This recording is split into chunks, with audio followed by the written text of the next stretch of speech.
ஜன்னல் சமூகத்தின் சாளரம். மாதம் இருமுறை வெளிவரும் குடும்ப இதழ்.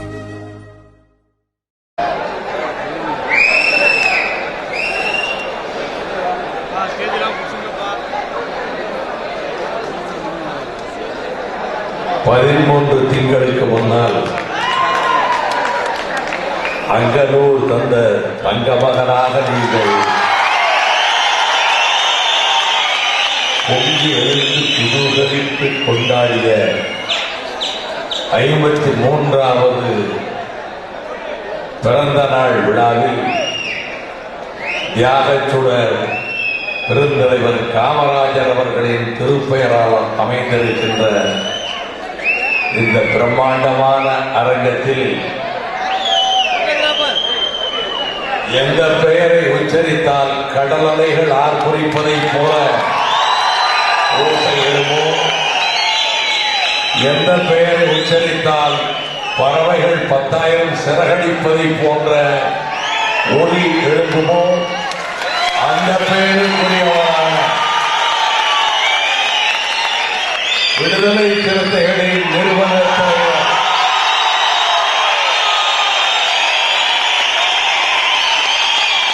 சோதனைகள் சூழ்ந்திருக்கிற இந்த காலகட்டத்தில் அபாயங்கள் நாலா திசைகளிலும் முற்றுகையிட்டிருக்கின்ற இந்த ஆபத்தான தருணத்தில் 7.5 கோடி மக்கள் வாழுகிற தமிழகத்தின் எதிர்காலத்தை காக்க வேண்டும் என்ற கடமை உணர்வோடு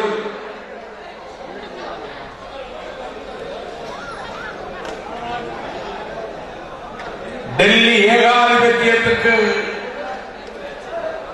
தமிழ்நாட்டின் நிலைப்பாடு எந்த பாதையில் செல்கிறது என்பதை உணர்த்துகிற விதத்தில் நடைபெறுகிற நதிநீர் உரிமை பாதுகாப்பு மாநாட்டினுடைய தலைவர் ஆர்வீர் சகோதரர்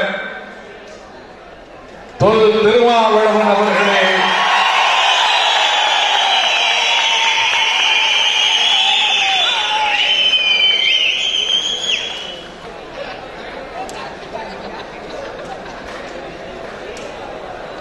இந்திய கம்யூனிஸ்ட் கட்சியின் மாநில செயலாளர் ஆர்வீர் தோழர் இரா முத்தரசன் அவர்களே,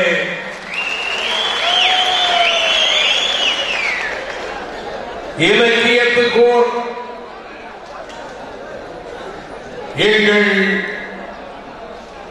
செல்வர் இருக்கிறார். கட்சி ஆச்சரியங்களை எல்லாம் கடந்து தமிழ்நாட்டின் வாழ்வுரிமைகளை காப்பதற்காக வாழ்நாள் முழுவதும் உடல் நலத்தை பொருட்படுத்தாது தன்னைத்தானே வரித்துக் கொண்டு ஆயிரக்கணக்கான தொலைவு நடைபயணம் மேற்கொண்ட அனைவராலும் போற்றப்படுகிற காங்கிரஸ் இயக்கத்தின் மூத்த தலைவர்களில் ஒருவரான அண்ணன் குமரி அனந்தன் அவர்களே,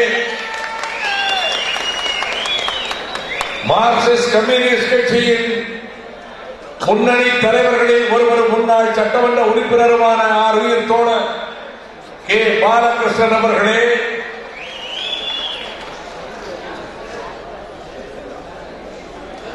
நீர்வழி பாதை என்ற கோட்பாட்டை முன்வைத்து சிந்தனையாளர்களுடைய கவனத்தை ஈர்த்திருக்கிற பெருமதிப்புக்குரிய ஏசி காமராஜ் அவர்கள் சார்பில் உரையாற்றிய மதிப்புக்குரிய லோகநாதன் அவர்களே, பூவுலக நண்பர்களின் ஒருங்கிணைப்பாளர் ஆர்வீர் தம்பி சுந்தரராஜன் அவர்களே, இந்த நிகழ்ச்சியிலே முன்னிலை ஏற்றிருக்கிற நிகழ்ச்சியை தொகுத்து வழங்கிய விடுதலை சிறுத்தைகள் இயக்கத்தின் பொதுச் செயலாளர் ஆர்வீர் சகோதரர் சிந்தனை செல்வன் அவர்களே, இந்திய உபகண்டத்தினுடைய அரசியல் சட்டத்தை யாத்து தந்ததோடு விசுவரூபம் எடுக்கின்ற பிரச்சனைகளுக்கெல்லாம் ஒரு தீர்வினை அன்றே தந்தவர் பாபா சாஹேப் அண்ணல் டாக்டர் அம்பேத்கர் என்ற கருத்தை இங்கே முன்வைத்து அமர்ந்திருக்கின்றார். தலை சிறந்த சிந்தனையாளரும் எழுத்தாளருமான விடுதலை சிறுத்தைகள் இயக்கத்தினுடைய பொதுச் செயலாளர் ஆர்வீர் சகோதரர் ரவிக்குமார் அவர்களே, முன்னிலை ஏற்றிருக்கிற பொருளாளர் கண்ணியமிக்க முகமது யூசுப் அவர்களே, வரவேற்புரையாற்றிய அன்புக்குரிய சகோதரர் பசுமை வளவன் அவர்களே, நன்றி சொல்ல இருக்கிற வீர செங்கோலன் அவர்களே, மாநாட்டு ஒருங்கிணைப்பு குழுவினுடைய உறுப்பினர்களான என் இனிய தோழர்கள் செல்லத்துறை செல்வம், அம்பேத் வளவன், அன்பு செழியன், ரவிசங்கர் ஆதவன், கௌரிசங்கர் ராஜ்குமார் உள்ளிட்ட சிறுத்தைகளின் நிர்வாகிகளே, அன்பு சகோதரிகளே,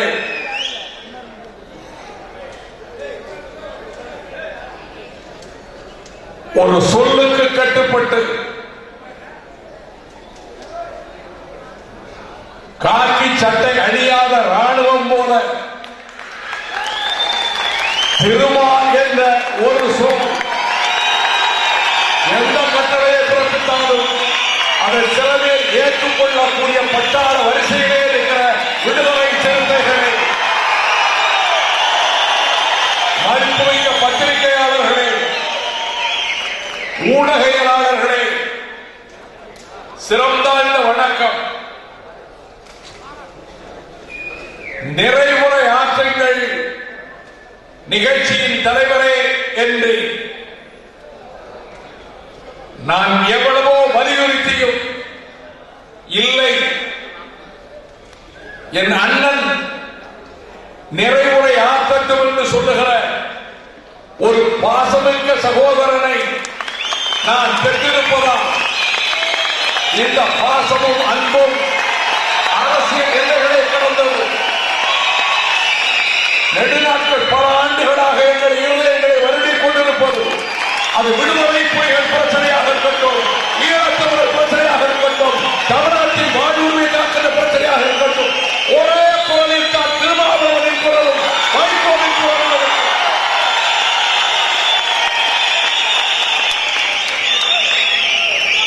பேராபத்து சூழ்ந்திருக்கக்கூடிய ஒரு சூழலில் தமிழக அரசியல் வரலாற்றில் இந்த நிகழ்ச்சி முத்திரை பதிக்கிற நிகழ்வாக அமையும். ஆண்ட கட்சி, ஆளுகிற கட்சி கடமை தவறினாலும், தேர்தலிலே தோல்விகளை நாங்கள் சந்தித்தாலும், இந்த தாயகத்தினுடைய, இந்த தமிழ்நாட்டினுடைய நலனுக்காக பாடுபடுகிற கடமையை செய்கிறவர் இருக்கிறார். அவர் இந்த கூட்டத்தை கூட்டினார். காமராஜர் அரங்கத்திலே என்ற நிகழ்வாக பதிவாகிறது. மத்திய அரசாங்கத்தினுடைய உளவுத்துறையை சேர்ந்தவர்கள் இங்கே வந்திருக்கிறார்கள்.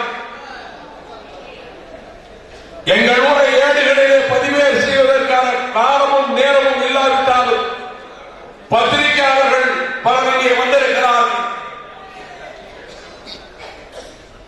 இன்றைய நிலையை திட்டவட்டமாக மத்திய சர்க்காருக்கு தெரிவிக்க வேண்டிய நிர்பந்தத்திலே நாங்கள் இருக்கிறோம்.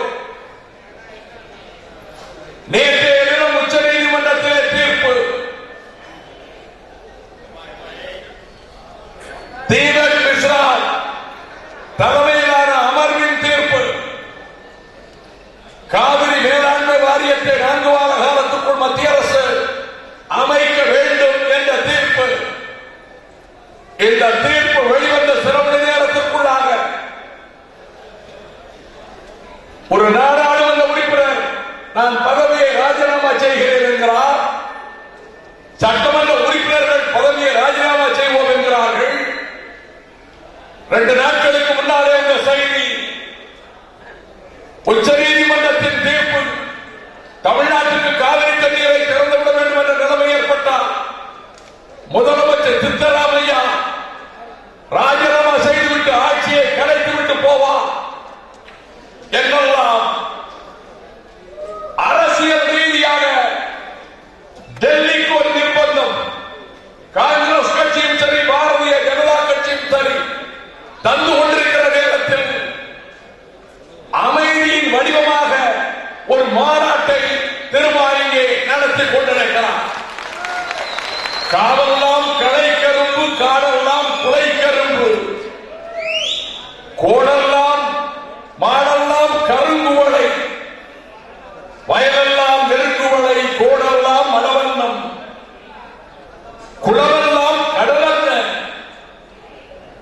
நாடெல்லாம் நீர்நாடு, தரையும்பா நிலமெல்லாம் என்று சேக்கிழார் வர்ணித்த காவிரி எனும் பொன்னியார் மறைந்து வண்டு சிறந்தார்ப்ப மணிப்பு ஆடை அழுபோர்த்தி கருங்கயல்கள் விழித்தொங்கி நடந்தாய் வாழி காவேரி என்று இளங்கோ வர்ணித்த காவிரி ஆயிரக்கணக்கான ஆண்டுகளாக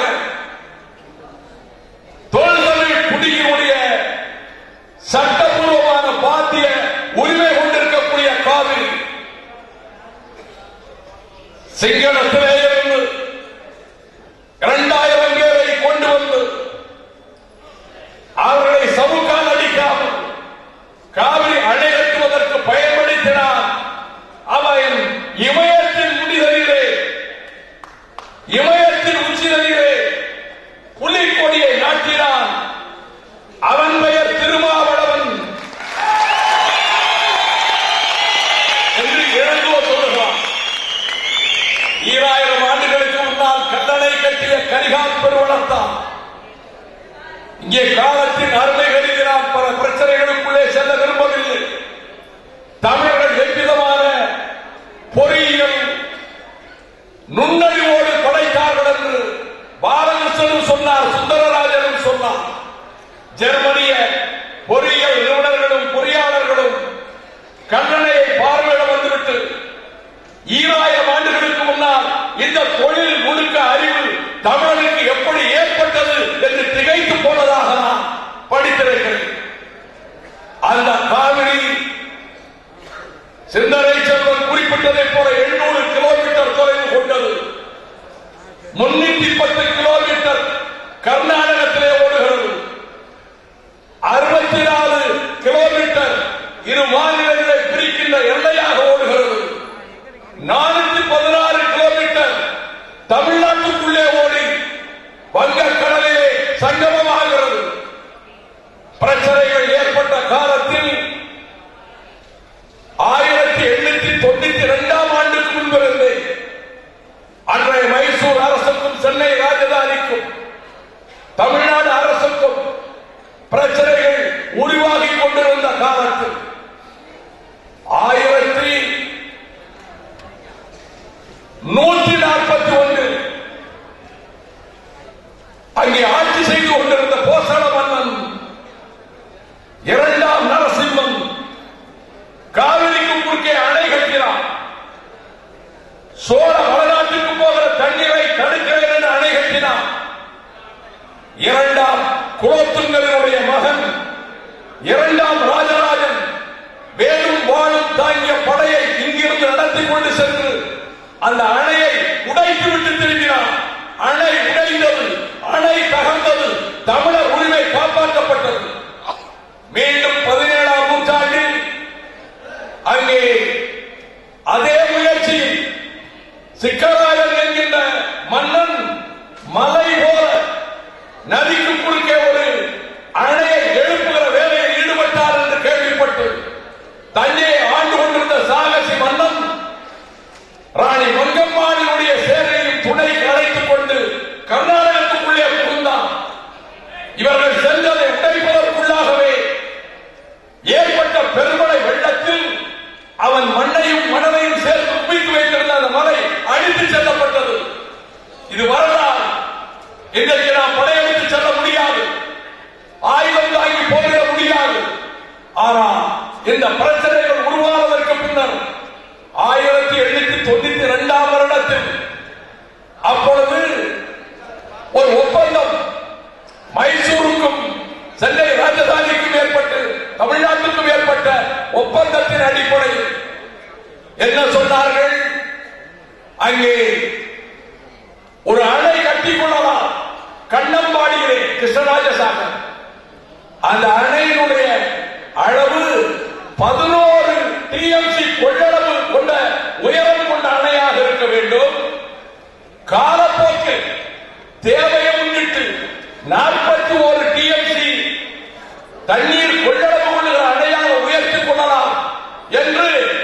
அந்த ஒப்பந்தம் போடப்பட்டது. ஆனால் மிக அகன்ற அளவிலே அடித்தளத்தை அமைத்து இவர்கள் பெருமளவு தண்ணீரை தேக்கி வைக்கப் போகிறார்கள் என்று வரப்போகிற ஆபத்தை உணர்ந்த தமிழ்நாடு அன்றைய சென்னை ராஜதானி அதற்கு பெரும் எதிர்ப்பை தெரிவித்தது. இந்த எதிர்ப்பு தெரிவிக்கப்பட்ட நிலையில் பிரச்சனை வெடித்துவிட்டதனால் 1911 வருடத்தில் மிக முக்கியமாக கவனிக்க வேண்டும். இதை பிரச்சனையாக அவர்கள் கொண்டு போன போது மத்திய அரசுக்கு கொண்டு போகிறார்கள். டெல்லியில் இருந்த அரசு கர்நாடகத்தின் பக்கம் தான் நியாயம் இருக்கிறது என்று சொல்லி தமிழக அரசு அதற்கு அணை கட்ட அனுமதி மறுப்பதை தடை செய்தது. தமிழ்நாடு அரசு பிரிட்டிஷ் லண்டனிலே இருந்த செக்ரட்டரி ஆஃப் ஸ்டேட் இந்திய அரசு செயலாளரிடம் முறையிட்டது. அன்றைய இந்திய அரசு செயலாளர் செக்ரட்டரி ஆஃப் ஸ்டேட் முடிவெடுத்து தமிழ்நாட்டின் பக்கம் தான் நியாயம் இருக்கிறது, அவர்கள் அதிக அளவு தண்ணீர் தேக்கிக் கொள்ளக்கூடாது என்று பிரச்சனை வெடித்து, ஏனெனில் இதற்கு மத்தியில் 1911 ஆண்டில் ஹென்றி கிரிஃபித் என்கின்ற நீதிபதியை கொண்டு ஒரு விசாரணை மன்றம் அமைக்கப்பட்ட போது அந்த விசாரணை மன்றம் கர்நாடகத்துக்கு ஆதரவாக தீர்ப்பு கொடுத்தது. சட்ட போராட்டம் இன்று நேற்று ஏற்பட்டதல்ல. அதற்கு பிறகுதான் லண்டனில் இருந்த செக்ரட்டரி ஆஃப் ஸ்டேட் அந்த உத்தரவை ரத்து செய்தார். 1924 ஒப்பந்தம் ஏற்பட்டது.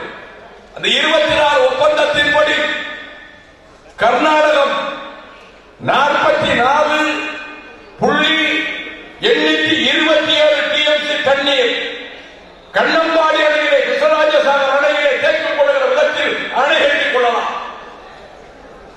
தமிழ்நாடு மேட்டூரில் 93.50 டிஎம்சி கொள்ளளவுள்ள அணையை கட்டிக் கொள்ளலாம் என்ற முடிவெடுக்கப்பட்டது. இந்த முடிவெடுக்கப்பட்டு 1929 கண்ணம்பாடி அணை கட்டப்பட்டது. கிருஷ்ணராஜசாகர் 1934 மேட்டூர் அணை கட்டப்பட்டது.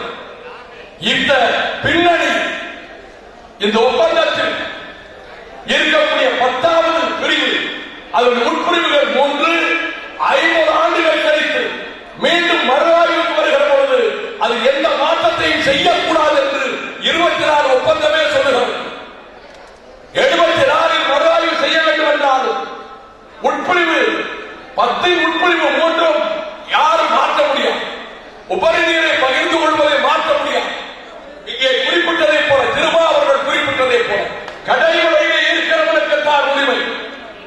முத்தரசன் சொன்னதை போல லோயர் ரைபேரியன் ஸ்டேட் தமிழ்நாடு உலகம் பூரா ஏற்றுக்கொள்ளப்பட்டிருக்கிற விதி ஹெல்சங்கி விதிகள் 1966 பின்லாந்து நாட்டினுடைய தலைநகர் ஹெல்சங்கியில் போடப்பட்ட விதிகள் வரைத்தான் சொல்லுகிறது. 2004 ஜெர்மனி பெர்லினில் வகிக்கப்பட்ட பெர்லின் விதிகளும் ரைபேரியன் ஸ்டேட் கீழ்மடையில் இருக்கிறார்கள். அவருடைய உரிமையை பகிர்ந்து படித்துக் கொள்ள முடியாது. உலக நாடுகள் ஏற்றுக்கொண்ட பிரச்சனை. இங்கே சகோதரர்கள் குறிப்பிட்டதை போல பாகிஸ்தானும் இந்தியாவும் 4 முறை போர்க்களத்திலே மோதி இருக்கின்றன. துப்பாக்கிகள் வெடித்திருக்கின்றன, பீரங்கிகள் சீறி இருக்கின்றன, தாங்கிகள் மோதி இருக்கின்றன, ரத்தம் கரை கொண்டு ஆறாக ஓடி இருக்கிறது. ஆயினும் ஜீலம் நதி பிரச்சனையை ஒப்பந்தத்தின் மூலமாக தீர்வு கண்டோம். பாகிஸ்தானும் இந்தியாவும் இமய பர்வதத்தின் சரிவுகளிலே சீனத்தின் பீரங்கிகள் வெடித்ததுண்டு. ஆனால் பிரம்மபுத்திரா பிரச்சனையில் சீனமும் இந்தியாவும் ஒப்பந்தத்திலே தீர்வு கண்டோம். வங்காளதேசத்துக்கும் இந்தியாவுக்கும் கங்கை நதி பிரச்சனையில் தீர்வு கண்டோம். ஆனால் இங்கே கர்நாடகம், கேரளம், ஆந்திரம் ஒரு தேசத்துக்கு உட்பட்ட 3 மாநிலங்கள், இந்த 3 மாநிலங்களும் வஞ்சகம் செய்கிறது என்று சொன்னார். இந்த வழக்கு எப்படி சென்றது என்பதற்குள்ளால் செல்ல விரும்பவில்லை. நான் யாரையும் விமர்சித்து காயப்படுத்த விரும்பவில்லை. 71 என்ன நடந்தது? ஏன் தமிழக அரசு வழக்கை வாபஸ் வாங்கியது? மன்னாருடைய ரங்கநாதன் என்ற வழக்கிலே உறுதியாக இருந்தார். அதற்கு பின்னர் எம்ஜிஆர் தன்னை இணைத்துக் கொண்டார் என்று முத்தரசன் இங்கே குறிப்பிட்டார். இந்த சூழலில் 1994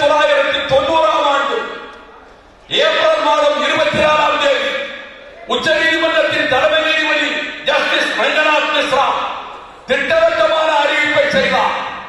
உடனடியாக நடுவர் மன்றத்தை அமைக்க வேண்டும் மத்திய அரசு. நான் பிபி சிங், என் இதயத்தில் இயங்குகிறவன், சமூக நீதி காவலர், என் நெஞ்சில் மாறாத அன்பு கொண்டவர், உடன்பிறவாத தம்பியை போல நடத்தியவர்.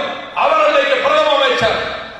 உச்ச நீதிமன்றத்தின் சுப்ரீம் கோர்ட் தலைமை நீதிபதி சொன்னார் நடுவர் மன்றம் அமைக்க வேண்டும். நடுவர் மன்றம் அமைக்கப்பட்டது. 1990 ஜூன் 2ஆம் தேதி நடுவர் மன்றம் அமைக்கப்பட்டது. நடுவர் மன்றத்தின் இடைக்கால தீர்ப்பு 1991 ஜூன் 25ஆம் தேதி வெளியிடப்பட்டது. இந்த இடைக்கால தீர்ப்பை 25 டிஎம்சி கொடுக்க வேண்டும் என்ற தீர்ப்பை 1991 டிசம்பர் 25ஆம் தேதி அன்றைய நரசிம்மராவ் அரசு அரசிதழில் கெசட்டில் வெளியிட்டது. அப்பொழுது கர்நாடகத்திலே பங்காரப்பா முதலமைச்சர். இந்த நடுவர் மன்றத்தினுடைய அமைக்கப்பட்ட உடனே கர்நாடகத்தினுடைய ஆளுநரை கொண்டு ஆர்டினன்ஸ் கொண்டு வந்தார்கள், அவசர சட்டம். அந்த அவசர சட்டம் செல்லாது என்று செருப்பால் அடிப்பதை போல சுப்ரீம் கோர்ட் சொன்ன பிறகு கூட பங்காரப்பா தலைமையிலான அரசு வன்முறையை ஏவியது. என்னுடைய அன்பு தோழர்களே, லட்சக்கணக்கான குடும்பங்கள் ஈழத்தில் எப்படி அகதிகள் வன்னி காட்டை நோக்கி சென்றார்களோ அதை போல மண்ணை பொன்னாக்கிய தமிழர்கள் தேடும் பாம்பும் நட்டுவாக்காரியும் கொடிய மிருகங்களும் உறவுகிற கோரான் வயல் வெளிகளில் காட்டு வெளிகளில் எவரும் வந்து வேலை செய்வதற்கு தயாராக இல்லாத போது வட மாவட்டங்களில் சென்றவர்கள்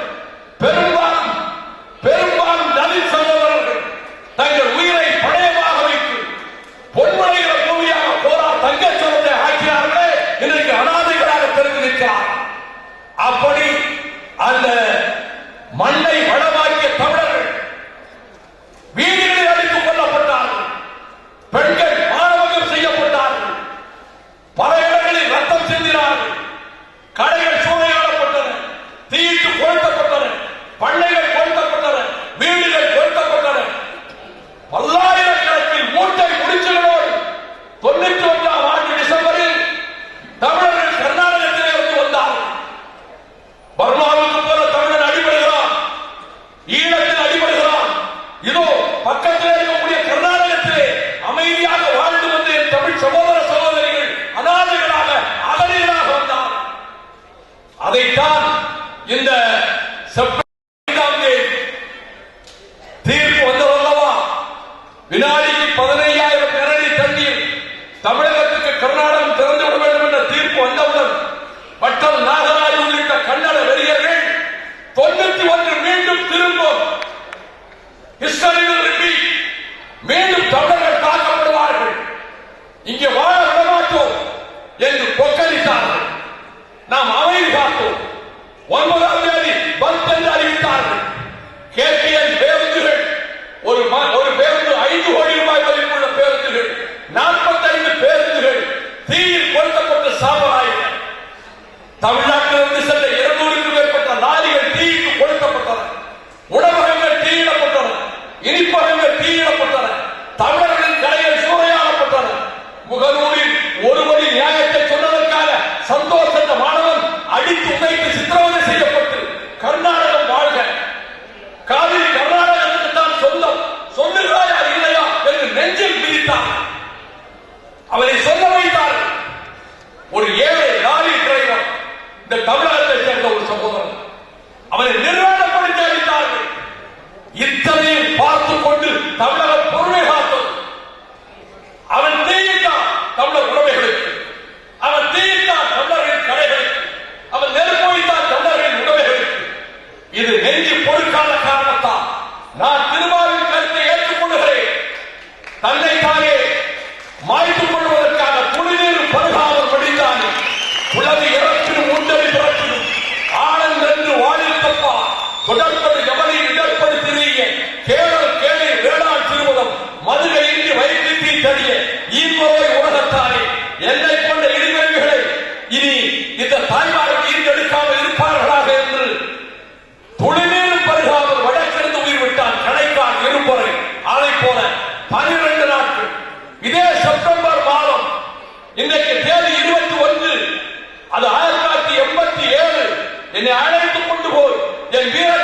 திருமா கூட்டம் நடத்தினாரே அந்த காலகட்டத்தில் இதே நாளில் சிறிய சிறிய அடைந்து கொண்டிருந்தது திரைமலின் உயிர் விளக்கு. இதே கல்வியில் தான் பிரபாகரன் மடியிலே தலைமை தவாறு அவன் படுத்திருந்த காட்சி. இதே தேதி 26 அவன் உயிர் பிறந்தது.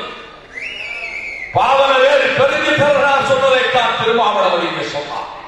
எங்களுக்கு திரைமன்கள் தேவை. தங்களை அழித்துக் கொள்ள அல்ல, தங்களை மாய்த்துக் கொள்ள அல்ல, எதிரிகளை சோழையாடி எதிரிகளை தோற்றம் செய்வதற்காக. பெருங்கி தரனார் சொன்னதைத்தான் திருமாவளவன் இங்கே தீக்குளித்து வருகிற தம்பிகளுக்கான். அவன் உடமைகளுக்கு தீயிட்டான். மன்னார்குடி விக்னேஷ் தன்னைத்தானே தீயிட்டுக் கொண்டு வடித்தான். இனி எவரும் இங்கே தன்னைத்தானே நெருப்பு வைக்கக்கூடாது. அக்கிரமத்துக்கு நெருப்பு வைப்போம், ஏகாதிபத்தியத்துக்கு நெருப்பு வைப்போம், ஆதிக்கத்துக்கு நெருப்பு வைப்போம் என்ற கருத்தைத்தான் அவர் இங்கே வெளியிட்டார். பிரச்சனை பெரிதாயிற்று. நடுவர் மன்றத்தினுடைய இறுதி தீர்ப்பு 2007 பிப்ரவரி 5ஆம் தேதி ஃபைனல் வெர்டிக்ட், இறுதி தீர்ப்பு வந்தது. நான் கேட்கிறேன், நான் ஒருமைப்பாட்டுக்கு எதிரானவர் அல்ல, ஒருமைப்பாட்டை ஏற்றுக்கொண்டு ஒரு கட்சியின் பொதுச் செயலாளராக இருக்கிறேன். ஆனால் ஒருமைப்பாடு என்பது காணொலியாக போய்விடக்கூடாது. இந்த 2007 பிப்ரவரி 4ஆம் தேதி 5ஆம் தேதி வெளியிடப்பட்ட நடுவர் மன்ற தீர்ப்பு ஆட்சி இருந்தது காங்கிரஸ் தலைமையிலான ஆட்சி, ஐக்கிய முற்போக்கு கூட்டணி ஆட்சி, சோனியா காந்தி இயக்கிய மன்மோகன் சிங் ஆட்சி. அந்த ஆட்சியில் யாரெல்லாம் மந்திரிகள்? திமுக மந்திரி சபையிலே, பாட்டாளி மக்கள் கட்சி மந்திரி சபையிலே. மந்திரி சபையைத்தான் நான் சொல்லுகிறேன், அமைச்சரவையைத்தான் சொல்லுகிறேன். 2007 பிப்ரவரி 5 நடுவர் மன்றத்தின் தீர்ப்பு, நிறைவு தீர்ப்பு. அதை ஏன் அரசியலிலே வெளியிட நீங்கள் வற்புறுத்தவில்லை? வெளியிடாவிட்டால் மந்திரி சபையை விட்டு வெளியேறுவோம் என்று சொன்னீர்களா? 2016 வரை ஆட்சி இருந்தது, காங்கிரஸ் ஆட்சி. 2007 7 ஆண்டு காலம் மத்திய அரசு அரசியலில் வெளியிடவில்லை. அதற்கு பிறகு நரேந்திர மோடி அரசு வந்தது. தமிழக அரசு வற்புறுத்தியது. நான் வற்புறுத்தினேன், எல்லோரும் வற்புறுத்தினோம். அரசியலிலே வெளியிடவில்லை என்ற பிரச்சனை வெடித்த போது 2013ஆம் ஆண்டு வேறு வழியின்றி 2013ஆம் ஆண்டு பிப்ரவரி மாதம் 19ஆம் தேதி இந்த நடுவர் மன்றத்தின் நிறைவு தீர்ப்பை காங்கிரஸ் அரசு வெளியிட்டது. காரணம் என்ன தெரியுமா? சுப்ரீம் கோர்ட் நீதிபதி ஜஸ்டிஸ் ஜெயின் அவர் 2013 ஜனவரி 4ஆம் தேதி சுப்ரீம் கோர்ட்டில் கேட்கிறார். இதை பதிவு செய்து கொள்ள வேண்டும். கேட்கிறார், ஜனவரி 4ஆம் தேதி கேட்கிறார். பிப்ரவரி 20ஆம் தேதி வரை கெடுதல்களை நடுவர் மன்றத்தின் இறுதி தீர்ப்பை மத்திய சர்க்காரினுடைய அரசியலிலே கசத்திலே வெளியிட போகிறீர்களா இல்லையா என்று ஜனவரி 4ஆம் தேதி சுப்ரீம் கோர்ட் ஜெயின் கேட்டதன் விளைவாக, எச்சரித்ததன் விளைவாக பிப்ரவரி 20ஆம் தேதி கெடு கொடுத்தார். 19ஆம் தேதி மத்திய அரசு அரசியலிலே வெளியிட்டது. அரசியலில் வெளியிட்ட போதிலும் நடுவர் மன்றம் 2007 சொன்னதே காவிரி மேலாண்மை வாரியம், காவிரி ஒழுங்காற்று அமைப்பு அமைக்கப்படவில்லை, ஒழுங்காற்று அமைக்கப்படவில்லை. இது அமைக்கப்படவில்லையே என்ற நிலையில் இந்த சூழலில் தான் என்னுடைய அன்புக்குரிய சகோதரர்களே, ஒவ்வொரு கட்டத்திலும் உச்ச நீதிமன்றம் ரங்கநாத் மிஸ்ரா ஆகட்டும், சீஃப் ஜஸ்டிஸ் ஜஸ்டிஸ் ஜெயின் ஆகட்டும், இதற்கு பிறகு காவிரி மேலாண்மை வாரியத்தை அமைக்க வேண்டும் என்று ஆளுநர கட்சியும் அனைத்து கட்சிகளும் தமிழ்நாட்டிலே வற்புறுத்தினோம். முதலமைச்சர் வற்புறுத்தினார், அனைவரும் வற்புறுத்தினோம். ஆனால் நேற்றைய தினத்தில் வாதங்கள் நடைபெற்றுக் கொண்டிருந்த வேளையில் நீதிபதிகள் திபக் மிஸ்ராவும் உடனிருந்த நீதிபதிகள்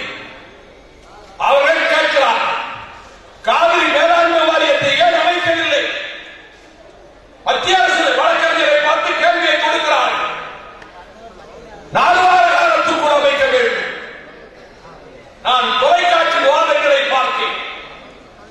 நான் விவாத மேடையிலே பங்கெடுக்கக்கூடிய நண்பர்களை மதிக்கிறேன்.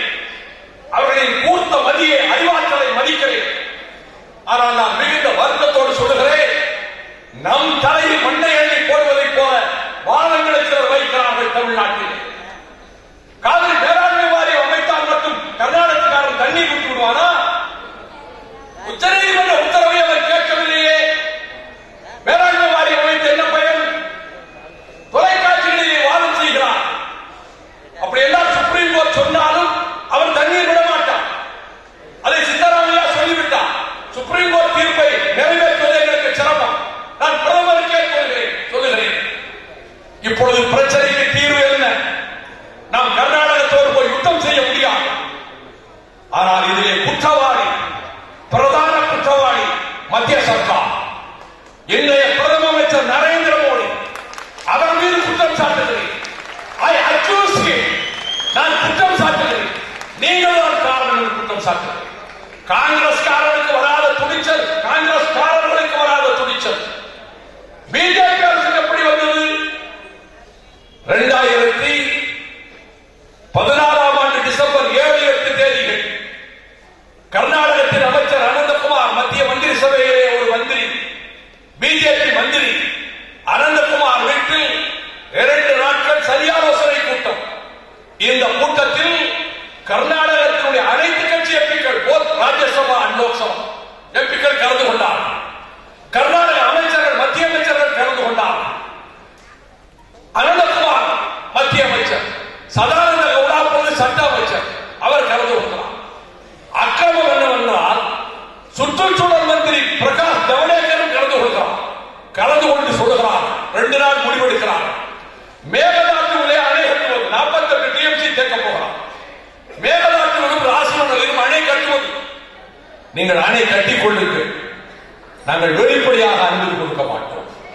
இது எடுக்கப்பட்ட சரியாலோசனை முடிவு. என்னுடைய அன்பு தோழர்களே, இந்த பிரச்சனையில் நெஞ்சம் கொதித்து போய் நான் ஊராக போகிறோம். நான் நாடாளுமன்றத்தில் இதற்கு ஏதாவது தமிழர்களுக்கு தீர்வு கிடைக்காத நதிநீர் பிரச்சனைகளுக்கு என்று கங்கையும் காவிரியும் இணைப்பு சாத்தியமற்றது இந்திரா காந்தி காலத்திலே KL ராவ் கருத்தை VKR ராவ் தூக்கி எறிந்ததற்கு பிறகு, கங்கையும் காவிரி இணைப்பு சாத்தியமே இல்லை என்று மத்திய அரசு முடிவெடுத்ததற்கு பிறகு 2 விதமான நதிகள், இமாலய நதிகள், இன்னொரு பக்கம் பெனின்சுலா ரிவர்ஸ், தீபகற்ப நதிகள் என்று 2ஆக பிரிக்கப்பட்டதற்கு பிறகு நான் விருப்பம் நடக்குமோ நடக்காதோ எனக்கு தெரியாது. ஆனால் நான் ஒரு சாமானியன். நாடாளுமன்றத்தில் நதிகள் இணைப்புக்காக ஒரு மசோதா கொண்டு வந்த போது குமரேசன் சொன்ன அந்த கருத்தை வலியுறுத்தி, எப்படி தேசிய நெடுஞ்சாலைகள் என்று சொல்லுகிறீர்களோ அப்படி மாநிலங்களுக்கு இடையிலே ஓடுகிற அத்தனை நதிகளையும் தேசிய நதிகளா, நேஷனல் ரிவர்ஸாக அறிவியுங்கள். நான் மண்ண சாட்சிக்கு குரல் கொடுக்கிறவன் சொல்லிவிட்டேன். நதிகள் இணைப்பு என்பது இமாலய நதிகளின் இணைப்பு பின்னால் நடக்கட்டும். தீபகற்ப நதிகளின் இணைப்புக்கு நான் இந்த மசோதாவை கொண்டு வந்திருக்கிறேன். அது நடக்காமல் போகலாம். ஆனால் பங்கேற்ற அத்தனை கட்சி எம்பிக்கள் என்னை ஆதரித்து பேசினார். இந்தியாவில் 3 மாத காலம் ஒவ்வொரு வெள்ளிக்கிழமை, மாற்று வெள்ளிக்கிழமையிலே விவாதம் நடைபெற்றது. நான் தன்னடக்கத்தோடு சொல்லிக் கொள்கிறேன், என் தம்பிமார்கள் என்பதனால் சொல்லிக் கொள்கிறேன். நான் மறுமலர்ச்சிக்கு திராவிட முன்னேற்ற கழக கண்மணிகளிடம் எந்த உரிமையோடு சொல்லுவேனோ அதை போல விடுதலை சிறுத்தைகள் தம்பிமார்களிடம் நான் உரிமையோடு சொல்லிக் கொள்கிறேன். 1950 குடியரசு ஆனதிலிருந்து இந்த 66 வருடத்தில் நதிகள் இணைப்புக்காக, மாநிலங்களுக்கு இடையிலே ஓடுகிற நதிகளை தேசிய நதிகளாக்க வேண்டும் என்பதற்காக எந்த ஒரு மசோதாவும், தனிநபர் மசோதா இந்த 66 ஆண்டுகளில் இந்திய நாடாளுமன்றத்தில் பாதிக்கப்பட்டதில்லை. 3 மாத காலம் அந்த மசோதாவை முன்வைத்து விவாதத்துக்கு கொண்டு வந்தவன் அடியேன் வைகோ என்ற தகுதியோடு இங்கே பேசுகிறேன். அதற்கு பிறகு அதை வலியுறுத்தி தாமிரபரணி நதிக்கரையிலிருந்து புறப்பட்டு இந்த மண்ணிலே உற்பத்தியாகி இந்த மண்ணிலே சங்கமமாகின்ற பொருளை ஆற்றங்கரையிலிருந்து புறப்பட்டு 19 மாவட்டங்களை சுற்றி வந்து வருகிற வழியில் திருமாவர்களும் தோழர்களும் என்னை வரவேற்று குளிர்பானங்களையும் இளநீர்களும் கொடுத்து அந்த பயணத்தில் 2 கிலோமீட்டர் என்னோடு வந்தாரே அண்ணன் குமரி அனந்தன், மக்களுக்கு விழிப்புணர்வு ஏற்படுத்த வேண்டும் என்பதற்காக நடக்காமல் போகலாம். ஏசி காமராஜ் கற்கருக்கு உடன்பாடுதான். ஆனால் மக்கள் மனதில் இந்த கருத்தை சீனாவிலே நெடுந்தொலைவுக்கு நதியை இணைத்து விட்டார், நடக்காது என்பதை இணைத்து விட்டார். இன்னைக்கு ஆந்திரத்துக்குள்ளே யாரும் நினைக்க முடியாத சந்திரபாபு நாயுடு நதிகளை இணைக்கிறார். கடலுக்கு போகிற நீர் எங்களுக்கு தாருங்கள் என்று முயற்சித்து பார்ப்போம் என்று வந்தி அந்த நதி இணைப்புக்காக நடத்தி மாநாடு நடத்தியோ பல்லடத்திலே கேன்சர் நோயில் மரண வாசலிலே இருந்த விபி சிங் வந்தார். புற்றுநோயிலே துடியொடுத்து கொடுத்த விபி சிங் வந்தார். அந்த பல்லட மாநாட்டிலே பேசினார். இது அற்புதமான கருத்து, வரவேற்க வேண்டிய கருத்து. நதிகள் இணைப்பு இந்த மசோதாவை கொண்டு வந்த இந்த ஐடியரை பாராட்டியது மட்டுமல்ல, இது முன்னெடுத்து செல்ல வேண்டும் என்பதற்காகவே நான் இந்த மாநாட்டில் கலந்து கொள்ளுகிறேன் என்று பேசினார். இன்றைக்கு நினைவிழந்து 7 ஆண்டுகளாக படுத்த படுக்கையாக கிடக்கிறாரே பிரியரஞ்சன் தாஸ் முன்சி, நான் மதிக்கின்ற மிகப்பெரிய நாடாளுமன்ற உறுப்பினர் ஜார்ஜ் பெர்னாண்டஸை போல, வாஜ்பாயை போல நினைவில்லாமல் 7 வருடமாக படுத்த படுக்கையாக கிடக்கின்ற பிரியரஞ்சன் தாஸ் முன்சி வேடச்சந்தூர் மாநாட்டுக்கு வந்து நாங்கள் ஏற்றுக்கொண்டோம் என்று சொன்னார். நாளை பதவியேற்க போகிறார் மன்மோகன் சிங் பிரதமராக. முதல் நாள் போய் சந்திக்கிறேன். குறைந்தபட்ச செயல் திட்டத்தில் இந்த நதிநீர் இணைப்பை நீங்கள் சேர்க்க வேண்டும், தென்னக நதிகள் இணைப்பை முதலில் சேர்க்க வேண்டும் என்று ஒரு வார்த்தை பேசாமல் அவர் சொன்னார். பிரணாப் முகர்ஜியை பாருங்கள், கமிட்டியில் அவரும் இருக்கிறார், இங்கே மன்மோகன் சிங்கும் இருக்கிறார். நான் பிரணாப் முகர்ஜியிடம் சென்றேன். மறுநாள் பதவியேற்பு நடக்கிறது. என்னை தோளை தட்டுகிறார் பிரணாப் முகர்ஜி. மிஸ்டர் வைகோ, உங்கள் demand has been incorporated in the manifesto. குறைந்தபட்ச செயல் திட்டத்தில் சேர்க்கப்பட வேண்டும். இப்பொழுது ஒன்றும் நடப்பதாக தெரியவில்லை.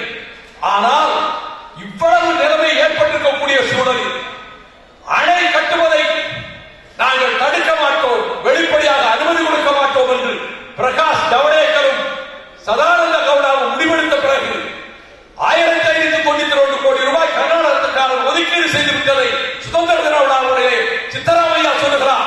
நான் தெரிவிக்கிறேன் தமிழக மக்களுக்கு, அணை கட்டிவிட்டால் எந்த சுப்ரீம் கோர்ட் உத்தரவு போட்டாலும் மேட்டூருக்கு தண்ணீர் வராது, கபிலிக்கு தண்ணீர் வராது, கண்ணம்பாடிக்கு தண்ணீர் வராது, கிருஷ்ணராஜசாகருக்கு தண்ணீர் வராது, சொட்டு தண்ணீர் வராது.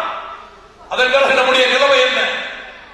சென்னல் வயல்கள், செடில் கரும்பு தோட்டங்கள், பலா தோப்புகள் என்று எங்கும் செழித்து கிடந்த தஞ்சை தரணி பஞ்சப்பிரதேசமாக, எத்தியோப்பியாவாக பசியும் பட்டினியுமாக நமது பிள்ளைகள் எலும்பும் தோல்வாக தென்னிந்தியாவினுடைய நெற்களஞ்சியம் என்று போற்றப்பட்ட தஞ்சை தரணி பிச்சை பாத்திர வேண்டும்.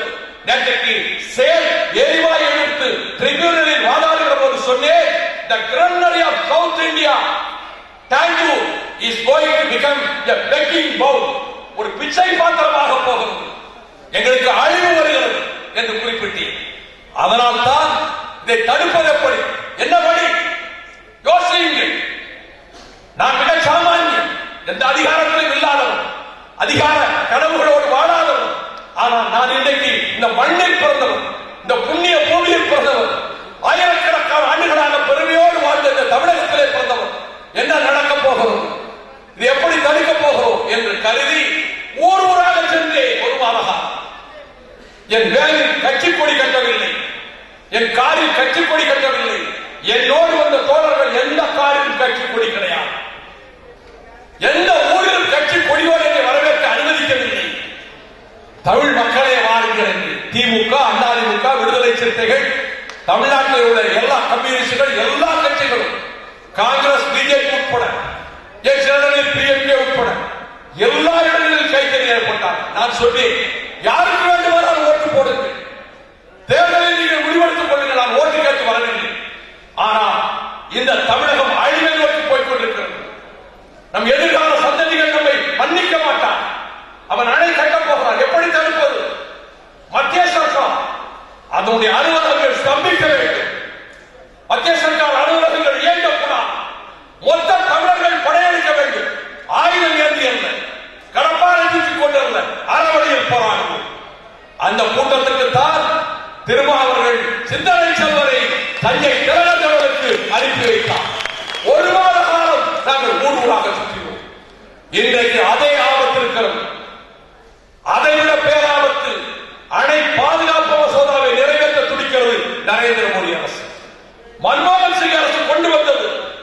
இது கேரளத்தின் வஞ்சகமான அதிகாரிகள் எந்த முல்லை பெரியாருக்கு வஞ்சகம் செய்ய அங்கே ஒரு சட்டத்தை கொண்டு வந்தார்களோ அதே சட்டத்தின் சாராம்சம் தான் டேம் சேஃப்டி பில், அணை பாதுகாப்பு மசோதா.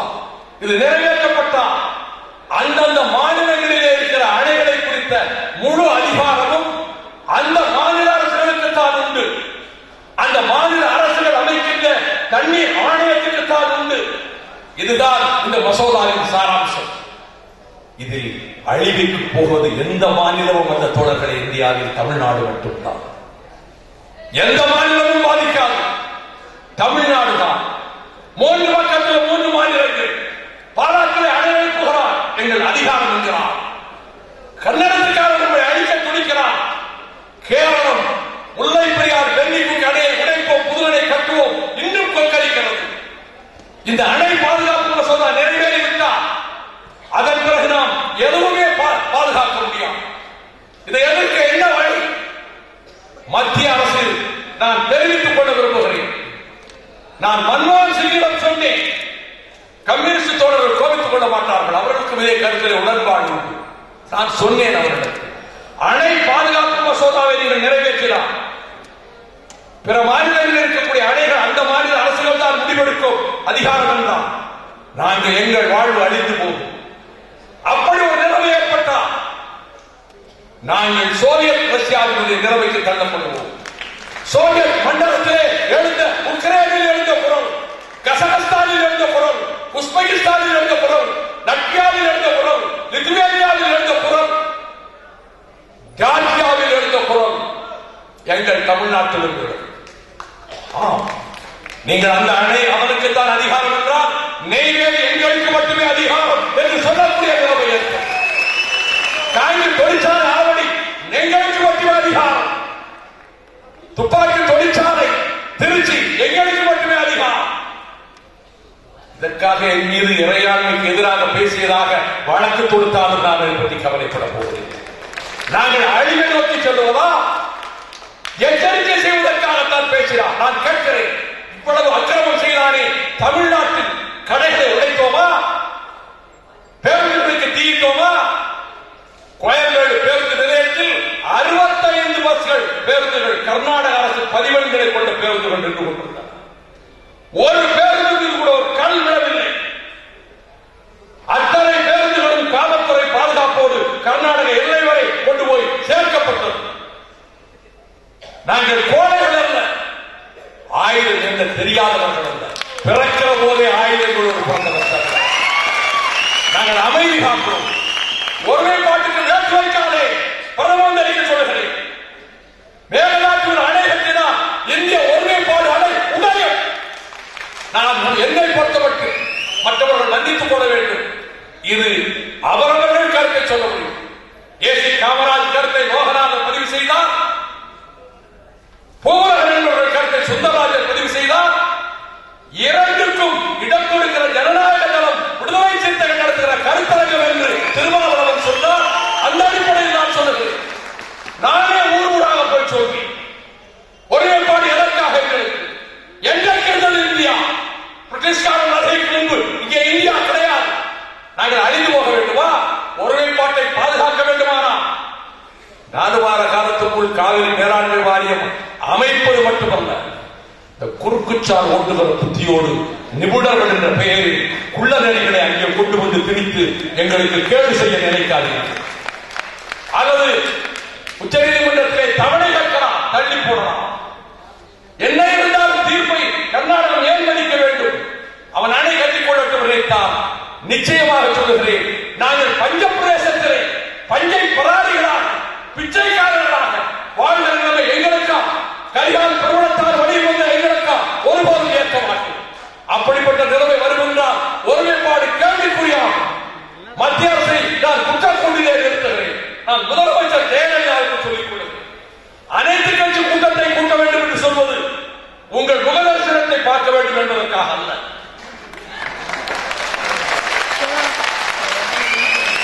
அனைத்து கட்சி கூட்டத்தை கூட்ட சொல்லுவது சித்தராமையா கூட்டினார். இன்றைக்கு அங்கே தேர்தல் நெருங்குவதால் இன்றைக்கு இணைக்க ஜனதாதளமும் பிஜேபியும் அதற்கு போகவில்லை. அனைத்து கட்சி கூட்டத்தில் நாங்கள் உங்களை அனைத்து கட்சி கூட்டத்தை கூட்டச் சொல்லுகிறோம். சிறுபான்மை பிரச்சனைக்கு தீர்மானம் கொண்டு வந்தீர்களே, திராவிட முன்னேற்ற கழகம் வரவேற்றதல்லவா? துரைமுருகன் வரவேற்று பேசினார் அல்லவா? எல்லோரும் ஆதரித்தார்கள் அல்லவா? அதை போல நீங்கள் அனைத்து கட்சி கூட்டத்தை கூட்டி காவிரி மேலாண்மை வாரியத்தை உடனடியாக இந்த அணை பாதுகாப்பு மசோதா திட்டத்தை கைவிட வேண்டும், மேலதாக்குடைய அணை கட்ட ராஜ்மன் அணை கட்ட அனுமதிக்க கூடாது என்ற ஒரே கோரிக்கையை ஒரு மெமரண்டமாக்கி அனைத்து கட்சி தலைவர்களோடு கல்யாண சாலை என்று மாற்றப்பட்டு விட்டது. ரேஸ்கோர்ஸ் ரோடு கல்யாணமே ஆகாத பிரம்மச்சாரியாக இருப்பதனால் கல்யாண சாலையிலே இருக்கிறார் என்று பிரதமர் வீடு இருக்கிற தெரு இன்றைக்கு மாற்றப்பட்டிருக்கிறது. அங்கோ அல்லது சவுத் பிளாக்குக்கோ சென்று பிரதமரை சந்திக்கட்டும். இதனால் என்ன விளையும் என்று கருதுகிறீர்கள்? யோசிக்க வேண்டும். எதிரும் புதிருமாக இருக்கிற திமுக அதிமுக, தென்துருவம் வடதுருவமாக இருக்கிற திமுக அதிமுக, இவர்கள் இணைந்து வந்து கோரிக்கை தருகிறார்கள் பல ஆண்டுகளுக்கு பின்னர், நீண்ட இடைவெளிக்கு பின்னர். காரணம், தமிழகத்துக்கு பேராபத்து வருகிறது என்று ஒன்று சேர்ந்து விட்டார்கள். 7.5 கோடி மக்களினுடைய இதயநாதமாக நீங்கள் சேர்ந்து போய் பார்க்கிற போது பயம் லேசாக நரேந்திர மோடி மனசுக்குள் ஊடுருவும். கர்நாடகத்திற்கும் கேரளத்திற்கும் அச்சம் ஊட்டும். ஒன்றுபட்டு இருக்கிறது தமிழகம், எந்த காலத்திலும் ஒன்றுபடாத தமிழகம். ஆபத்து வருவதால் ஒன்றுபட்டு இருக்கிறது என்ற நிலையை ஏற்படுத்த வேண்டிய பொறுப்பும் கடமையும் as the custodian of the state, chief minister, முதலமைச்சருக்கு தான் உண்டு. இந்த மாநாட்டின் மூலமாக உங்களை வலியுறுத்தி கேட்டுக் கொள்கிறேன். அரசியல் லாபத்தை கணக்கு பார்த்தல்ல, அன்னை தமிழகத்தின் எதிர்கால வாழ்வை பாதுகாக்க வேண்டும் என்பதற்காக அப்படி ஒரு கூட்டத்தை கூட்டுங்கள். நீங்கள் சுப்ரீம் கோர்ட்டில் வழக்கு கொடுத்தேன், வெற்றி பெற்றேன், அது நீங்கள் சொல்லிக் கொள்ளுங்கள். அடுத்தும் ஆபத்து இருக்கிறதை தடுப்பதற்கு இதை செய்யுங்கள். இதை தொடர்ந்து விடுதலை சிறுத்தைகள் வலியுறுத்துகிறார்கள், நாங்களும் வலியுறுத்திக் கொண்டு வருகிறோம். அப்படி ஒரு நிலைமை ஏற்படட்டும். எந்த விதத்திலும் இந்த சோதனையான காலகட்டத்தில் தமிழகத்தினுடைய குரல் என்ன என்பதை எடுத்துக் காட்டுவதற்காக இந்த மாநாட்டை கூட்டிய, கடமை ஆற்றிய திருமாவர்களை விடுதலை சிறுத்தைகளையும் தமிழக மக்கள் ஒருபோது மறக்க மாட்டார்கள் என்று நன்றி உணர்வோடு அவரை பாராட்டுவதோடு நமது போராட்டம் அறப்போராட்டம், அது புதிய புதிய வடிவங்களை எடுக்கிற போராட்டமாக, தமிழகத்தின் நதிநீர் உரிமைகளை பாதுகாக்கிற பிரகடனமாக திருமா கூட்டிய மாநாட்டின் பிரகடனம் அமையட்டும் என கூறி எனக்கு வாய்ப்பளித்தமைக்கு நன்றி தெரிவித்து விடைபெறுகிறேன். வணக்கம்.